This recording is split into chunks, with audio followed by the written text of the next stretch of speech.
नमस्कार मित्रों, Kalyani IAS academy में आप सभी का हार्दिक स्वागत है। मित्रों, आज की इस वीडियो में हम अध्ययन करने वाले हैं अकबर के काल के आगे का। अर्थात पिछली वीडियो में हमने अकबर के साम्राज्य विस्तार की नीति, अकबर के द्वारा चलाया गया नया धर्म दीन ए इलाही और अकबर के समय की राजपूत नीति का अध्ययन किया था। इस वीडियो के अंतर्गत हम अकबर के पुत्र नूरुद्दीन मोहम्मद जहांगीर का अध्ययन करेंगे। यह अकबर का इकलौता पुत्र था। इसका कार्यकाल 1605 से 1627 ईस्वी तक चला था। तो इसके विषय में हम थोड़ी सी जानकारी देख लेते हैं। यदि आपसे 3 नंबर में नूरुद्दीन मोहम्मद जहांगीर पूछ लिया जाता है तो आप इसके विषय में क्या लिखेंगे? तो इसके बचपन का नाम सलीम था। और सलीम क्यों रखा गया था? तो शेख सलीम चिश्ती के नाम पर रखा गया था। शेख सलीम चिश्ती जो सूफी संप्रदाय के एक महान संत थे, उनके नाम पर ही अकबर ने इनका नाम क्या रखा था? सलीम रखा था। किसका नाम? नूरुद्दीन मोहम्मद जहांगीर का। अकबर इसे शेखू बाबा कहकर पुकारते थे। क्या कहकर पुकारते थे? शेखू बाबा। इनकी माता हरखाबाई थी जो अजमेर के भारमल की पुत्र थी। अजमेर के शासक भारमल उनकी पुत्री हरखाबाई थी। और हरखाबाई और अकबर से जिस संतान की प्राप्ति हुई थी उस संतान का नाम था नूरुद्दीन मोहम्मद जहांगीर, जिसका कार्यकाल 1605 से 1627 ईस्वी तक चला था। यदि हम नूरुद्दीन मोहम्मद जहांगीर की बात करें कि इसके कितने पुत्र कितनी पत्नियां थीं, तो इसे हम निम्न भागों में बांटकर देख सकते हैं। सबसे पहले इसका जो सबसे बड़े इसकी जो प्रेमिका थी, जो बहुत ही प्रसिद्ध थी, उसका नाम था अनारकली। क्या नाम था? अनारकली। फिर इसकी पहली पत्नी थी जिसका नाम था मानबाई, जो कि जयपुर के राजा मानसिंह की बहन थी। किसकी बहन थी? जयपुर के राजा मानसिंह की। यह इसकी पहली पत्नी थी। और इनसे होने वाली संतान का नाम था खुसरो। इसका सबसे बड़ा पुत्र कौन था? खुसरो, जो किनसे हुआ था? जो मानबाई से हुआ था। और मानबाई जयपुर के राजा मानसिंह की बहन थी।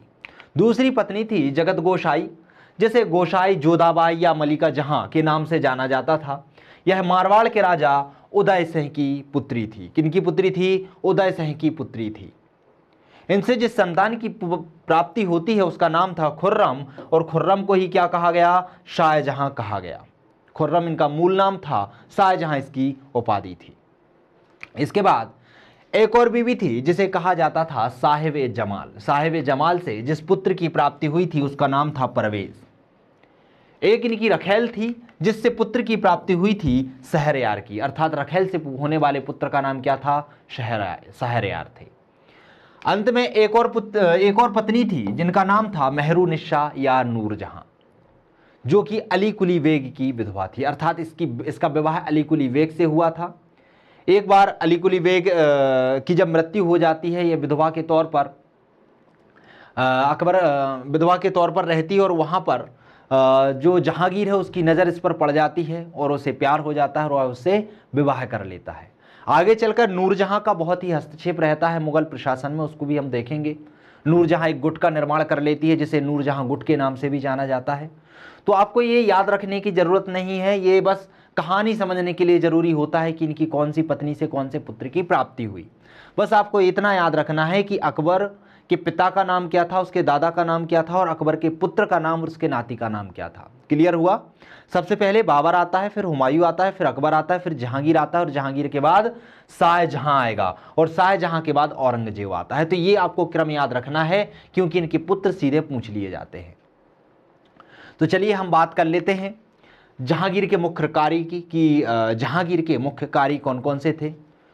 तो इसने सबसे पहले आबुल फजल के हत्यारे कौन था? वीर सिंह बुंदेला था। वीर सिंह बुंदेला को यह कहता है कि आप आबुल फजल की हत्या कर दो। उनकी हत्या करवाने के बाद वीर सिंह बुंदेला को जब यह राजा बनता है, जब यह बादशाह बनता है, तो उसे उच्च पदों पर नियुक्त कर देता है।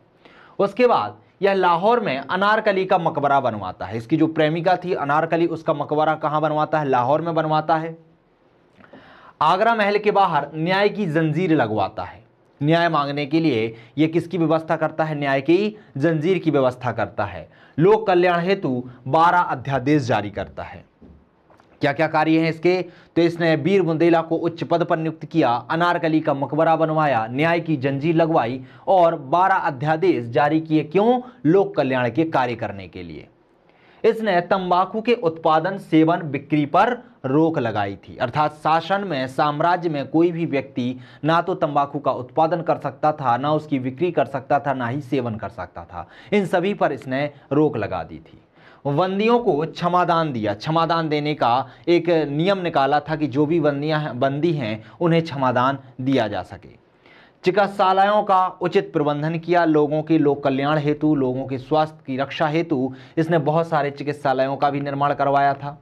साथ ही साथ संपत्ति पर बलपूर्वक अधिकार करने की मनाही की इसने व्यवस्था की थी। अर्थात कोई भी व्यक्ति किसी भी व्यक्ति की संपत्ति का जबरन वसूल नहीं कर सकता था, अर्थात उस पर जबरन कब्जा नहीं कर सकता था। इसने रविवार का दिन क्या था? अकबर का जन्मदिन था, मतलब अकबर रविवार के दिन ही पैदा हुआ था। और आपको पता होगा कि अकबर ने जो नया धर्म दीन-ए इलाही चलाया था उसमें रविवार के दिन ही दीक्षा दी जाती थी। क्यों? क्योंकि यह अकबर के जन्म का दिन था। ऐसे ही इसने भी रविवार के दिन और गुरुवार किसका था? जहांगीर का सिंहासन रोहण का दिन था। तो इन दोनों ही दिन पशुवध पर पाबंदी लगाई थी। तो ये इसके द्वारा किए गए कार्य थे। तो ये सीधे सीधे कार्य आ जाते हैं कि जहांगीर के द्वारा किए गए कार्य कौन कौन से हैं। तो आपको याद रखना है कि जहांगीर ने कौन कौन से कार्य किए थे। फिर बात कर लेते हैं जहांगीर की विजय अभियान की। तो ध्यान रखिएगा, कोई भी शासक हो, मुगल काल में हर शासक ने, अकबर के समय से लेकर बाद तक सभी शासकों ने दो प्रकार के अभियान किए थे, एक उत्तर भारत का अभियान और एक दक्षिण भारत का अभियान। अर्थात उत्तर भारत में भी उन्होंने अपने साम्राज्य को विस्तार करने का प्रयास किया था और दक्षिण भारत में भी उन्होंने अपने साम्राज्य का विस्तार करने का प्रयास किया था। तो जहांगीर ने भी उत्तर का अभियान किया, क्योंकि उत्तर का एक राज्य था जिसे कहा गया था मेवाड़। मेवाड़ को अकबर जीतने में असफल रहा था। मेवाड़ के शासक कौन थे? महाराणा प्रताप सिंह थे। क्योंकि हमला तो किया था, युद्ध तो हुआ था, लेकिन महाराणा प्रताप जंगल में भाग गए थे और गुरिल्ला पद्धति से अपना युद्ध लगातार जारी रखा था। तो उन्होंने अधीनता स्वीकार नहीं की थी। तो जो मेवाड़ का क्षेत्र है, मेवाड़ का अभियान करके उसे अपने मुगल साम्राज्य में कौन मिलाता है? तो उसे जहांगीर मिलाता है। यह एकमात्र ऐसा राजपूत राज्य बचा था जो अकबर की अधीनता जिसने स्वीकार नहीं की थी, और यह राजा अमर सिंह के विरुद्ध था। क्योंकि बाद में राजा अमर सिंह यहां पर आ जाते हैं और जहांगीर अमर सिंह के विरुद्ध अभियान करके मेवाड़ को मुगल साम्राज्य में मिला लेता है। दक्षिण भारत के भी अभियान करता है। यह अहमदनगर से, जो अहमदनगर है उससे संघर्ष करता है। मलिक अंबर के विरुद्ध शाहजहां को भेजता है। अपना पुत्र, जो इसका पुत्र होता है शाहजहां, जिसे खुर्रम कहा जाता है, वह उसे भेजता है। और इसी अभियान से खुश होकर जब जहांगीर उसमें विजय प्राप्त कर लेता है, शाहजहां विजय प्राप्त कर लेता है, तो इसी अभियान से प्रसन्न होकर जहांगीर जो खुर्रम होता है उसे शाहजहां की उपाधि प्रदान करता है। इसके बाद मलिक अंबर के विषय में जान लेते हैं कि यदि 3 नंबर में मलिक अंबर आपसे पूछ लिया जाए तो आप क्या लिखेंगे। मलिक अंबर एक अहमदनगर का क्या था? योग्य वजीर था। यह अबिसिनियाई दास था। कौन था? अबिसिनियाई दास था। इसका उपनाम था, इसे दक्कन की लोमड़ी के नाम से जाना जाता था। ये बहुत ही शातिर दिमाग का व्यक्ति था। इतना शातिर दिमाग का था कि यह युद्ध में अच्छी अच्छी रणनीतियां अपनाता था, इसलिए इसे दक्कन की लोमड़ी के नाम से जाना जाता था। यह गुरिल्ला युद्ध पद्धति में भी क्या था? निपुण था। यदि आपसे मलिक अंबर पूछ लिया जाता है 3 नंबर में, तो इनमें से कोई भी 3 पॉइंट या 2 पॉइंट आप याद रखिएगा कि यह कहाँ का वजीर था, कौन सा दास था, उपनाम क्या था और किस युद्ध पद्धति में यह निपुण था। तो क्लियर हुआ, अहमदनगर का योग्य वजीर था, अबिसिनियाई दास था और इसका उपनाम क्या था? दक्कन की लोमड़ी, और गुरिल्ला युद्ध पद्धति में यह निपुण था। अब बात कर लेते हैं नूरजहां, जो कि जहांगीर की आखिरी पत्नी थी। तो नूरजहां जैसे ही सत्ता पर आती है, चूंकि यह अली कुली बेग की विधवा थी, पहले यह अली कुली बेग की पत्नी थी, लेकिन जब इसे जहांगीर देख लेता है और उससे उसकी खूबसूरती को देखकर पागल हो जाता है और उससे क्या कर लेता है? विवाह कर लेता है, निकाह कर लेता है। निकाह करने के बाद जैसे ही सत्ता में नूरजहां आती है, तो नूरजहां बहुत सारी राजनीति में हस्तक्षेप करने लगती है, सारे शासन को अपने हाथों में लेने का प्रयास करती है। तो प्रश्न सीधा सीधा पूछा जाता है कि नूरजहां पर टिप्पणी कीजिए या नूरजहां का राजनीतिक प्रभुत्व को लिखिए। इस प्रकार का प्रश्न 5 नंबर और 11 नंबर दोनों ही प्रकार से बन सकता है, तो आपको दोनों ही प्रकार से इस पर तैयार रहना है। साथ ही साथ नूरजहां के विषय में 3 नंबर में प्रश्न बन सकता है कि नूरजहां क्या, सिर्फ नूरजहां लिख दिया जाएगा। क्लियर है? चलिए तो पहले हम नूरजहां के विषय में समझ लेते हैं कि नूरजहां कौन थी, इसकी माता कौन थी, इसके पिता कौन थे, इसके पति कौन थे, इससे कौन से पुत्र या पुत्रियों का जन्म हुआ। फिर उसके बाद इसका कैसे शासन में हस्तक्षेप था, इसने क्या क्या कार्य किए, इनको हम समझने का प्रयास करेंगे। तो नूरजहां का जो मूल नाम था वह था मेहरुनिशा। क्या नाम था? मेहरुनिशा। इसके पिता की बात करें तो पिता का नाम था गियास बेग। पिता कौन थे? गियास बेग थे। इनकी माता अस्मत बेगम थी और अस्मत बेगम ने गुलाब से इत्र बनाने की नई विधि का आविष्कार किया था। अर्थात इत्र का आविष्कार किसने किया था? अस्मत बेगम ने किया था। तो आप समझ सकते हैं यह कितनी साइंटिफिक माइंड की होंगी। तो इनकी माता अस्मत बेगम थी और इनका विवाह अली कुली बेग से हुआ था। जहांगीर ने अली कुली बेग को शेर ए अफगान की उपाधि प्रदान की थी और शेर ए अफगान की उपाधि इसलिए प्रदान की थी क्योंकि कहा जाता है कि अली कुली बेग ने शेर को एक ही बार में खत्म कर दिया था। इससे प्रसन्न होकर जहांगीर ने इन्हें शेर ए अफगान की उपाधि दी थी। जब इसकी मृत्यु हो जाती है शेर अफगान की अली कुली बेग की, तो फिर ये उसकी विधवा के रूप में वहां पर रहती हैं और फिर इससे जहांगीर विवाह कर लेता है। 1611 में जहांगीर से विवाह के बाद जहांगीर इसे नूरजहां और नूर महल की उपाधि देता है। इसकी पुत्री जो रहती है, जो अली कुली बेग से उत्पन्न होती है, उसका नाम था लाडली बेगम, जो अली कुली बेग से उत्पन्न हुई थी। तो इसकी पुत्री का नाम क्या था? लाडली बेगम था। इसका भाई था जिसका नाम था आशफ खां। तो ये इसका पूरा परिवार हुआ। ध्यान रखिएगा, इसकी एक विशेषता है कि नूरजहां को आधुनिक फैशन का आविष्कारक माना जाता है। अर्थात जो आधुनिक समय में फैशन नगरी चल रही है, फैशन जो चल रहा है, इसका आविष्कार किसने किया था? नूरजहां ने किया था। तो इसे आधुनिक फैशन का आविष्कारक माना जाता है। तो ये इसका पूरा परिवार हुआ। इसके विषय में जानकारी हुई कि इसके पिता का नाम क्या था, इसका बचपन का नाम क्या था, इसकी माता का नाम क्या था, इसका भाई कौन था, इसका पति कौन था और उस पति से उत्पन्न होने वाली संतान कौन थी, और साथ ही साथ जहांगीर ने इससे विवाह कब किया था। चलिए हम बात कर लेते हैं नूरजहां के कार्यों के विषय में। तो नूरजहां ने कश्मीर में शालीमार बाग का निर्माण करवाया था। किसका निर्माण करवाया था? शालीमार बाग का निर्माण करवाया था। साथ ही साथ विवाह के पश्चात सारी मुगल सत्ता को अपने हाथों में, सारी शक्ति को अपने हाथों में केंद्रित करने का प्रयास किया था।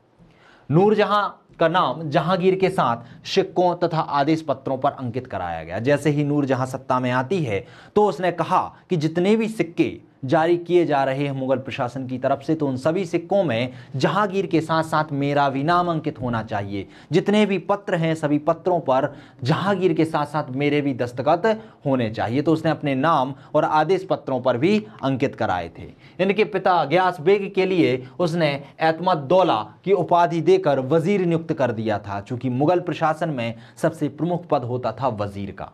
बादशाह के बाद यदि किसी व्यक्ति के हाथ में सर्वाधिक शक्तियां होती थी तो वह व्यक्ति होता था वजीर।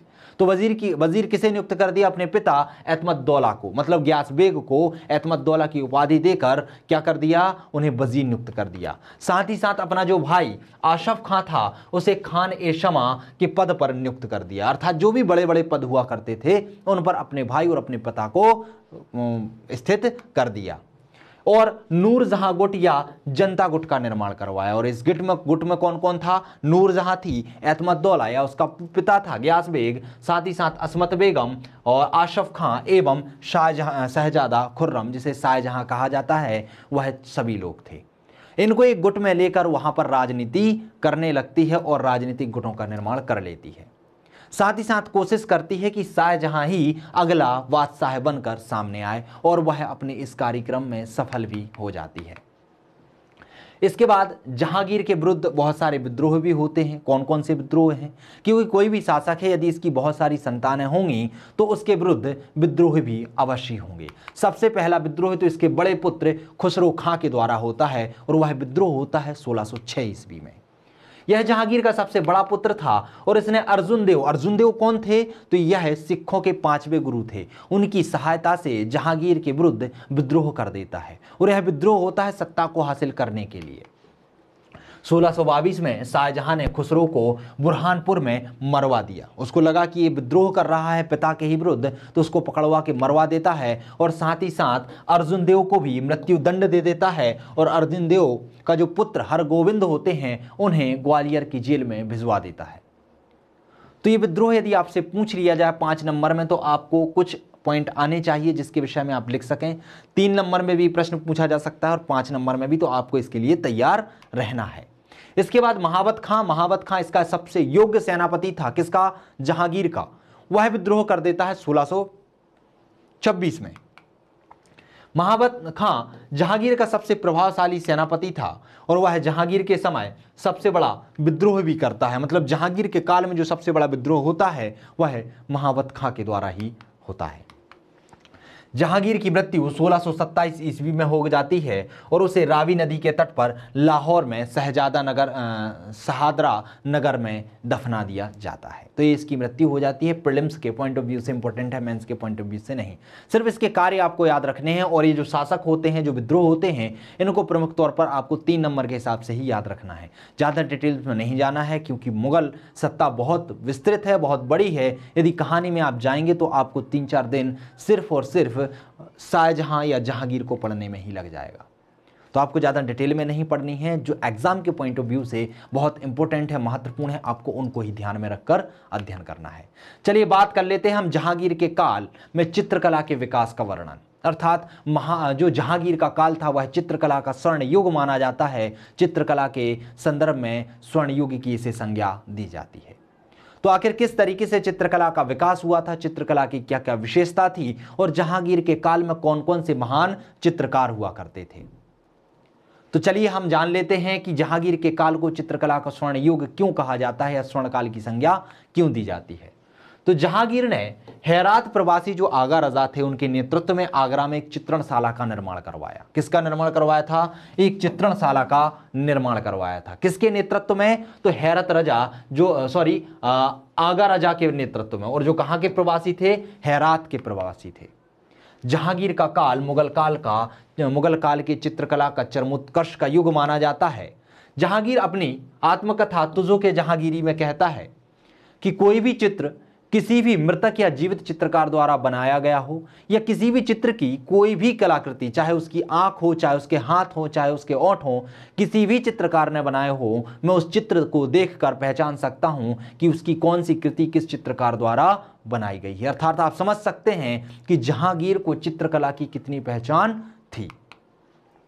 इसके दरबार में फारसी चित्रकार आगा रजा निवास करते थे। साथ ही साथ आगा रजा के साथ आबुल हसन जो जहांगीर का सर्वप्रिय चित्रकार था वह भी निवास करता था। आबुल हसन के साथ ही उस्ताद मंसूर जो जानवरों के चित्र बनाने में सर्वप्रमुख था, अर्थात जानवरों के चित्र बनाने में से प्रसिद्धि हासिल थी। इसके साथ ही विशन दास जिन्हें जहांगीर ने ईरान भेजा था, तो यह विशन दास भी क्या थे? चित्रकार थे। साथ ही साथ मोहन बाशवान जो कि एक व्यंग्य चित्रकार थे, जो कि कटु आलोचना चित्रों के माध्यम से किया करते थे। तो ये चित्रकार उसके दरबार को सुशोभित करते थे।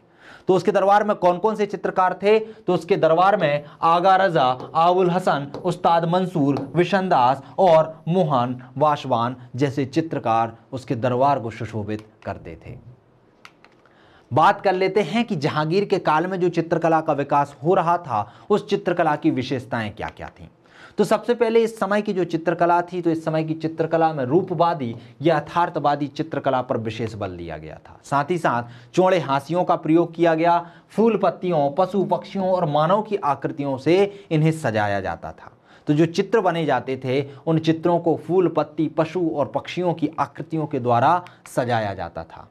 वस्तु विशेष इस चित्रकारी का क्या था? विशेष महत्व था। अर्थात वस्तु विशेष चित्रकारी का यहाँ पर विशेष महत्व था।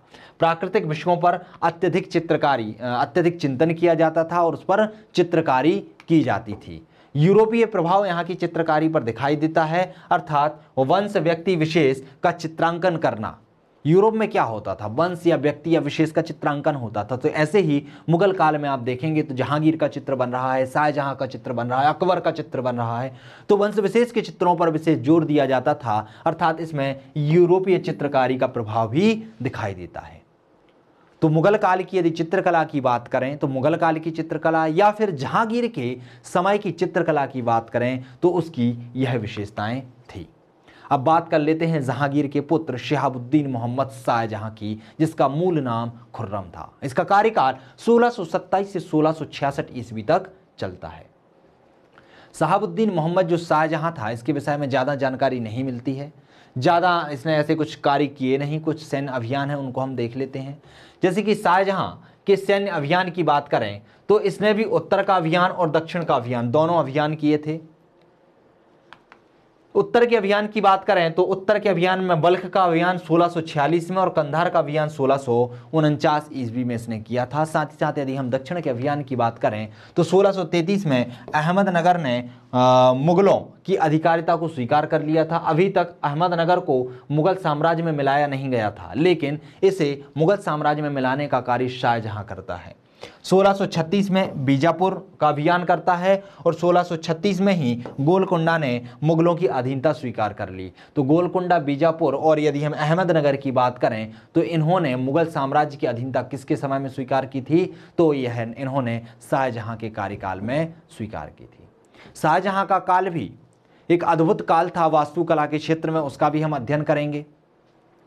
पहले हम दारा सिकोह का अध्ययन कर लेते हैं। इसका पुत्र था, शाहजहां का सबसे बड़ा पुत्र दारा सिकोह था और एक पुत्र था औरंगजेब, जो कि आगे जाकर मुगल सत्ता को अपने हाथों में ले लेता है। तो दारा सिकोह क्या था? शाहजहां का बड़ा पुत्र था। शाहजहां ने शाह बुलंद इकबाल की उपाधि इसे प्रदान की थी। यह युद्ध नीति में ज़्यादा विश्वास नहीं करता था, धर्म ग्रंथों को पढ़ने पर ज़्यादा विश्वास करता था, अर्थात सूफी संतों और महात्माओं की संगत इसे बहुत ज़्यादा पसंद थी। लैनपूल इसे लघु अकबर कहकर पुकारता था। यह कादरी परंपरा को से प्रभावित था, अर्थात जो सूफी संप्रदाय था उसकी जो कादरी संप्रदाय था उससे बहुत ज़्यादा प्रभावित था। वेदों का संकलन इसने किया, अर्थात वेदों के संकलन में ये लगा रहता था। जब बहुत सारी अच्छी अच्छी जो बातें अलग अलग धर्म ग्रंथों में होती थी उनका यह संकलन करता रहता था और इसने वेदों का भी संकलन किया था। तो यदि दारा सिकोह से आपसे प्रश्न पूछ लिया जाए 3 नंबर में, तो आप इसके विषय में थोड़ी बहुत जानकारी जरूर रखिएगा। फिर उत्तराधिकारी का युद्ध की बात कर लेते हैं, क्योंकि शाहजहां के बाद उत्तराधिकारी के युद्ध चल जाते हैं, होने लगते हैं। और उत्तराधिकारी के युद्ध में जो दारा सिकोह है और जो औरंगजेब है उनके मध्य युद्ध चलता रहता है, तो उसको हम समझ लेते हैं। पहला युद्ध होता है धर्मत का युद्ध, जो कि अप्रैल 1658 ईस्वी में उज्जैन के निकट जसवंत सिंह और कासिम खां ये संयुक्त होते हैं। साथ ही साथ औरंगजेब और मुराद बख्श इन दोनों की संयुक्त सेनाओं के मध्य लड़ा जाता है, जिसमें औरंगजेब की जीत होती है। उसके बाद शामूगढ़ का युद्ध लड़ा जाता है और यह युद्ध 1658 ईस्वी में आगरा के निकट लड़ा जाता है। यह युद्ध किन किन के मध्य होता है? तो यह दारा सिकोह और औरंगजेब के बीच लड़ा जाता है। इसमें दारा सिकोह की पराजय हो जाती है, परंतु औरंगजेब इसको पूर्ण तरीके से मारता नहीं है, पराजित करके उसको छोड़ देता है कि ठीक है, बड़े भाई से कुछ गलती हुई होगी, उसको हम माफ कर देते हैं। तो पहले युद्ध में क्या कर देता है? उसको माफ कर देता है, सिर्फ बंदी बनाता है, उसको माफ कर देता है और शाहजहां को बंदी बना लेता है।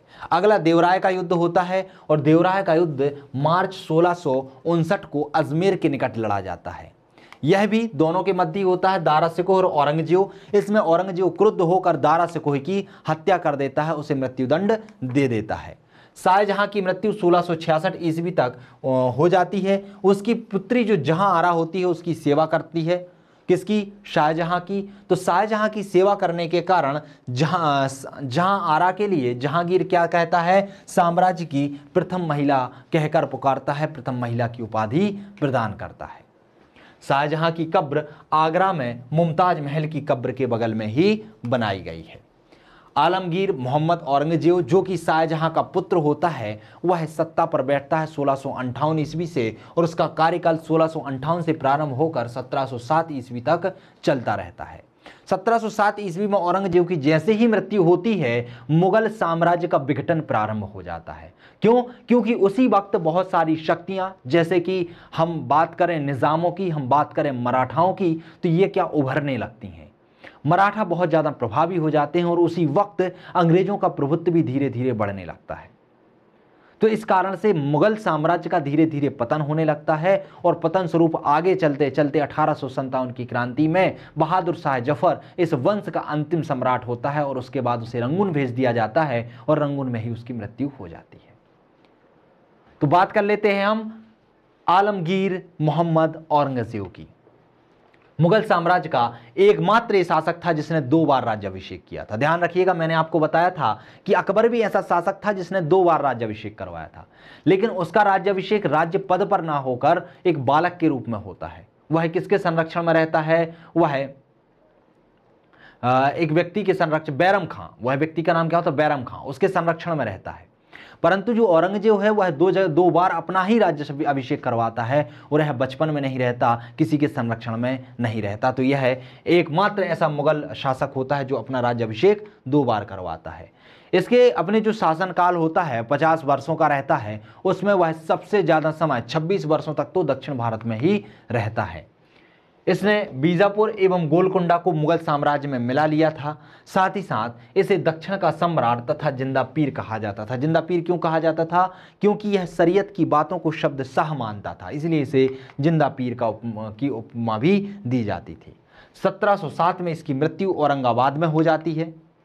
इसके शासनकाल में हिंदू मनसबदारों की संख्या सर्वाधिक होती है। पूछा जाता है प्रश्न कि किस मुगल शासक के काल में हिंदू मनसबदारों की संख्या सर्वाधिक होती है? तो किसके काल में होती है? आलमगीर मोहम्मद औरंगजेब के काल में होती है। चलिए, औरंगजेब की धार्मिक नीति के विषय में हम देख लेते हैं कि औरंगजेब की धार्मिक नीति क्या थी। 2 ही शासक हैं जिनकी धार्मिक नीति बहुत ज़्यादा महत्वपूर्ण है, एक अकबर की धार्मिक नीति और दूसरी औरंगजेब की धार्मिक नीति। क्यों? क्योंकि अकबर की धार्मिक नीति सुलह कुल की नीति पर आधारित थी, जबकि औरंगजेब की धार्मिक नीति दर उल इस्लाम की नीति पर आधारित थी। अर्थात ये दोनों ही एक दूसरे के विपरीत चलती हैं। तो बात कर लेते हैं औरंगजेब की धार्मिक नीति। तो औरंगजेब एक कट्टर रूढ़िवादी सुन्नी मुसलमान था जो कुरान शरीयत को अपने शासन का आधार मानता था। उसकी धार्मिक नीति के जो उद्देश्य थे वह थे दर उल हर्ब से पूरे भारत को, पूरे मुगल साम्राज्य को दर उल हर्ब से दर उल इस्लाम में बदलना। दर उल हर्ब मतलब काफिरों का देश, जहां पर इस्लाम संस्कृति या इस्लाम धर्म के अलावा और दूसरे धर्म को मानने वाले लोग होते हैं, उसे दर उल हर्ब कहा जाता है। तो काफिरों को देश से इस्लाम के देश में बदलना इसकी नीति का मुख्य उद्देश्य होता है। साथ ही साथ इसे जिंदा पीर कहा जाता है क्योंकि यह इस्लामी जो कानून है उसे अक्षरशः मानता है। इसके साथ ही इसे शाही दरवेश की उपमा भी दी जाती है। शाही दरवेश मतलब जो नमाज का नियमित रूप से पालन करता है और जीवन भर शराब का सेवन नहीं करता, ऐसे व्यक्ति को शाही दरवेश कहा जाता है। और औरंगजेब को शाही दरवेश की उपमा से भी नवाजा जाता था। इसकी धार्मिक नीति की बात करें तो उसमें सबसे पहले यह है अपने शासन के द्वारा जो सिक्के निर्मित किए जाते हैं, सिक्कों का प्रचलन किया जाता है, उन सिक्कों पर कलमा क्या होता है? कुरान की आयतें होता है। तो कलमा को खुदवाता है तथा फारसी जो नवरोज का त्योहार है उसके आयोजन पर पाबंदी लगा देता है। यह 1663 ईस्वी में सती प्रथा पर भी प्रतिबंध लगवाता है। साथ ही साथ हिंदुओं पर तीर्थ कर को चालू कर देता है, अर्थात तीर्थ कर लगाता है, तीर्थ यात्राओं पर कर लगाना चालू कर देता है। 1668 ईस्वी की बात करें तो यह हिंदू त्योहारों और उत्सवों पर भी प्रतिबंध लगा देता है, रोक लगा देता है। 1669 की बात करें तो यह मुहर्रम मनाए जाने पर रोक लगवाता है। साथ ही साथ यह गुरुवार की रात को पीरों पर दिया जलाने, पीरों की जो मज़ार होती है उस पर दिया जलाने पर पाबंदी लगा देता है। 1669 ईस्वी की बात करें तो यह इसमें बनारस का विश्वनाथ मंदिर, मथुरा का केशवराय मंदिर और गुजरात का सोमनाथ मंदिर, इन मंदिरों को तुड़वा देता है। साथ ही साथ इन्हें तुड़वाने के लिए एक पृथक विभाग की भी स्थापना करता है। यह 1679 में जोधपुर के हिंदुओं पर पुनः जजिया कर लगा देता है। तो जोधपुर के हिंदुओं पर क्या लगा देता है? जजिया कर भी यह लगा देता है। साथ ही साथ अपने शासन के 11वें वर्ष झरोखा दर्शन और तुलादान की प्रथा को समाप्त कर देता है। अब आप समझ रहे होंगे कि ये झरोखा और दर्शन और तुलादान क्या होता है। देखिए, हिंदू शासकों की ये महान परंपरा थी, साथ ही साथ ये मुगल शासकों की भी बाद में परंपरा बन गई थी। इसमें क्या होता था, किसी भी रानी का यदि आप चेहरा देखना चाहते हैं तो वह सीधे दर्शन नहीं कराए जाते थे, एक झरोखे में उसके दर्शन कराए जाते थे। रानी कहीं ऊपर छत से उस झरोखे में देखती थी और सामने वाले शासक से बोला जाता था आप झरोखे में देखिएगा, और वो झरोखे में देखकर उसकी शक्ल को देखता था। तो एक ये वाली प्रथा। दूसरा तुलादान। तुलादान क्या होता था? राजा के तौल के या राजा के वजन के जितना सोना या उपहार सामने वाले को देना या राजा को देना, वो तुलादान होता था। अर्थात जब भी कोई छोटा शासक बड़े शासक के लिए या कोई भी मनसबदार बड़े शासक के लिए उपहार देता था तो वह तुलादान के रूप में देता था। राजा एक तरफ बैठ जाता था और दूसरी तरफ उसके वजन का ही जितना सोना या आभूषण रखे जाते थे। तो ये जो प्रथाएं थीं इसे औरंगजेब समाप्त कर देता है 1679 में। तो यह इसकी धार्मिक नीति थी। साथ ही साथ यह मुहत्सिब नामक धर्म अधिकारी की भी नियुक्ति करता है जो कि इस्लाम धर्म का प्रचार प्रसार करे। तो यह धार्मिक नीति थी जिसके आधार पर उसने सारे भारत को काफिरों को देश से हटाकर किसके इस्लाम का देश बनाने में महत्वपूर्ण योगदान दिया। तो इसके साथ ही जो इसकी नीतियां थीं वो समाप्त होती हैं। जो तीनों शासक थे जहांगीर, शाहजहां और औरंगजेब वो समाप्त होते हैं। अब इसके बाद जो आगे का चरण आता है उसमें हमें मुगल कालीन प्रशासन की राजनीतिक, प्रशासनिक, सामाजिक, आर्थिक और सांस्कृतिक स्थिति का अध्ययन करना है। तो वो थोड़ा सा बड़ा चैप्टर है, उसको हम अगले वीडियो में समझने का प्रयास करेंगे। इस वीडियो में इतना ही। जैसे उसमें हम जो आपका शाहजहां था, शाहजहां ने जो वास्तुकला के क्षेत्र में योगदान दिया है उसको भी हम अगले वीडियो में ही उसका भी हम अध्ययन करेंगे कि किन्होंने कौन कौन से महलों का निर्माण करवाया है। तो दोस्तों इस वीडियो में इतना ही। मिलते हैं अगले वीडियो में अगले टॉपिक के साथ। तब तक के लिए नमस्कार।